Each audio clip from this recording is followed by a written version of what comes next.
And say that money talks. You know, if you offer people enough money, then they'll simply do anything for the money. When you think about it, this former BBC presenter, Emily Maitlis, certainly has made a lot of money on her association with that well-advised interview with, of course, the Duke of York, Prince Andrew. In fact, the Newsnight interviewee really made her name, so much so that she decided to quit the BBC and join a little heard commercial channel called LBC. Now, Emily decided that she could make far more money by writing a book and producing and appearing in her own podcast. She set this up with another BBC presenter who also decided to quit the corporation.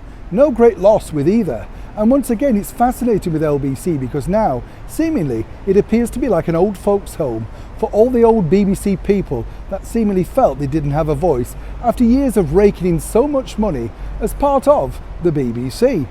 So Emily decided, of course, this week to focus on the Just Stop Oil protesters. That's right, these are the protesters that keep sort of hijacking the gantries on the M25, the big motorways, stopping you and me, the people that want to get to work, to make sure we can earn a living. Well, earn a living. Not really a problem for the millionairess Emily, of course. As I say, on her podcast, she decided that she wanted to highlight their cause, you know, and many believe she was in favour of exactly what they were doing. That is blocking roads up, as I say, making it difficult for people to move around, not just here in London, but across the United Kingdom. In fact, she likened the Just Stop Oil protesters, get this, to the suffragettes. These fearless ladies that gave so much for the power of ladies to have their vote in this 21st century. To me, they were true heroines, risking life, as we found out with that infamous story with the King's horse. How could you possibly think these middle class people who have basically decided to disrupt London, and it's not just the Just Stop Oil, it's the idiots pouring milk all over the carpet in the Fortnum and Masons and Harrods, and of course the Extinction Rebellion, they're all assigned to multimillionaire causes and people. But Emily felt that indeed they weren't just suffragettes likened to, even Rosa Parks got a mention. All seemingly was going well until, as I say, money talks.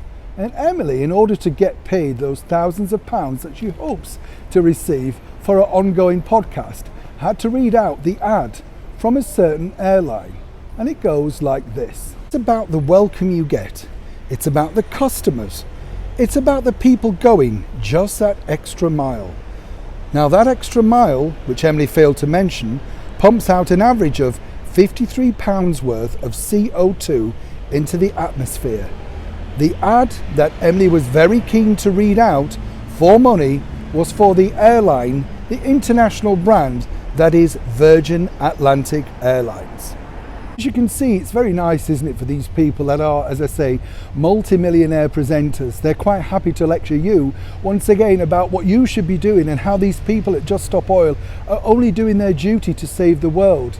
But as ever, in the end, it's about whether Emily and of course her co-host can simply get paid. And for that, they're willing to read out simply anything for the money. Neil Sean in the very heart of London.